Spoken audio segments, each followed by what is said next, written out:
নমস্কার, দেখছেন news time আর আপনাদের সঙ্গে রয়েছি আমি সানন্দা।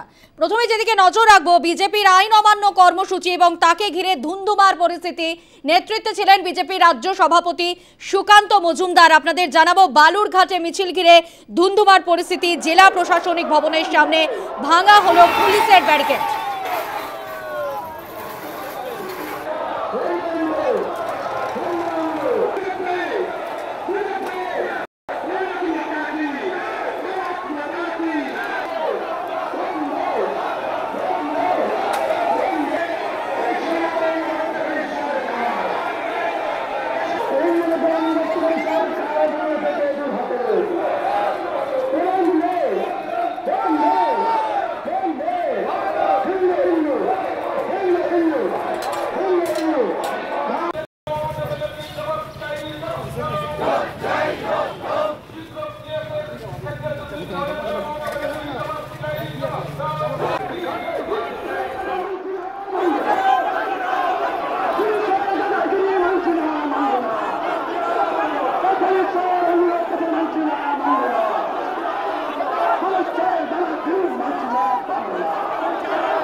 প্রতিবেদন তুলে ধরেছেন আমাদের প্রতিনিধি শঙ্কর দাস। নজর রাখবো।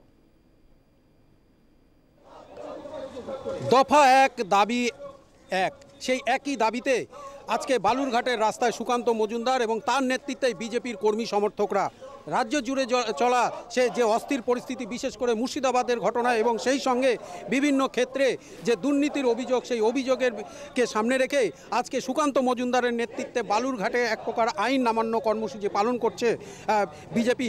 আজকে বালুরঘাটের রাস্তায় বিজেপির রাজ্য সভাপতি সুকান্ত মজুমদারের নেতৃত্বে আজকে মিছিল এগিয়ে চলছে এবং এই মিছিল যথারীতি বালুরঘাটে প্রশাসনিক ভবনের সামনে গিয়ে এই মিছিলে আইন অমান্যের আকার নেবে এবং সেইখানে একটা বিক্ষোভ কর্মসূচি রয়েছে বিজেপির তরফ থেকে। আজকের এই মিছিলে রয়েছে একদিকে যেরকম বিজেপির বিভিন্ন বিধায়করা রয়েছেন, পাশাপাশি বালুরঘাটের সাংসদ তথা কেন্দ্রীয় মন্ত্রী সুকান্ত মজুমদারের নেতৃত্বে এই মিছিল এগিয়ে চলছে। আমরা শুনে নিব সরাসরি সুকান্তদার কাছ থেকে। সুকান্তদা, দাবি এক, দফা এক, কি বলবেন? আমাদের একটাই দাবি, যে মুখ্যমন্ত্রীর জন্য এতগুলো যুবক যুবতী, শিক্ষক শিক্ষিকা তাদের চাকরি নিয়ে টানাটানি হলো, তাদেরকে উৎকণ্ঠার মধ্যে দিনের পর দিন কাটাতে হচ্ছে। এখনও পর্যন্ত কোনো সলিউশন সামনে দেখা যাচ্ছে না।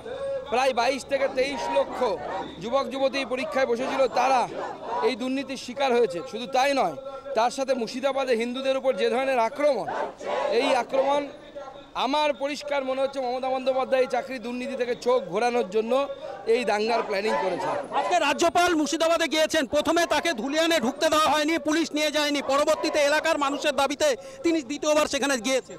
দেখুন, এটা অত্যন্ত লজ্জার বিষয় যে একজন রাজ্যপালের সাথেও পুলিশ, পশ্চিমবঙ্গের পুলিশ, মমতা বন্দ্যোপাধ্যায়ের পুলিশ পলিটিক্স করছে। রাজ্যপাল তো পলিটিক্সের বস্তু নয়, কিন্তু যেভাবে এই সরকার করছে, এই সরকার ধামাচাপা দেওয়ার জন্য পুরো বিষয়টা যেন সামনে না আসে, সেই জন্য মানুষকে বোকা বানানোর জন্য, বিশেষ করে পশ্চিমবঙ্গের হিন্দুদেরকে বোকা বানানোর জন্য এই প্রয়াস করে যাচ্ছে। সন্দেশখালীতে আজকে আবার একটি ঘটনা ঘটেছে। সন্দেশখালী জেলিয়াখালীতে তৃণমূলের ওখানকার যে ব্লক প্রেসিডেন্ট আছে, সে বিজেপির কর্মীদের উপর হামলা করেছে, বিজেপির মহিলাদের শ্লীলতাহানি করার চেষ্টা করেছে এবং এর বিরুদ্ধে বিজেপি লড়ছে। আমি জেলা সভাপতির সাথে কথা বলেছি, প্রয়োজনে আগামী দিনে আমি নিজে জেলিয়াখালী যাব এবং আমাদের অন্যান্য পার্টির নেতৃত্বকেও সেখানে পাঠাবো। এই যে বিভিন্ন জায়গায় যে ক্ষোভ বিক্ষোভ এবং অভিযোগ, এটা তো আগামী 26-এর প্রস্তুতি হিসাবে কি হিসাবে নিয়েছেন আপনারা? এই যে রাজ্য জুড়ে যে অভিযোগ আপনাদের রয়েছে, সেটা 26-এর ইলেকশনের আগে সেটা নিয়ে আন্দোলন। দেখুন, 26-এর আগে ভারতীয় জনতা পার্টি প্রত্যেকটি জেলায় এবং রাজ্যে আন্দোলন তীব্র থেকে তীব্রতর করবে। আমরা মুখ্যমন্ত্রী মমতা বন্দ্যোপাধ্যায়ের প্রাণ ওষ্ঠাগত করে দেব। আজকে বালুরঘাটে আর কিছুক্ষণের মধ্যে এই মিছিল এগিয়ে চলছে, আর কিছুক্ষণের মধ্যে এই মিছিল পৌঁছাবে বালুরঘাটে জেলা প্রশাসনিক ভবনে সামনে। সেইখানেই বিজেপির বিক্ষোভ কর্মসূচি রয়েছে এবং সেইখানে অন্যতম প্রধান বক্তা কেন্দ্রীয় মন্ত্রী তথা বিজেপির রাজ্য সভাপতি সুকান্ত মজুমদার। এখন দেখার বিষয় সেই বিক্ষোভ সভা থেকে সুকান্ত মজুমদার কি কি দাবি তোলেন বা কি কি অভিযোগ তিনি সামনে নিয়ে আসেন। বালুরঘাট থেকে শঙ্কর দাস, নিউজ টাইম। দফা এক দাবি।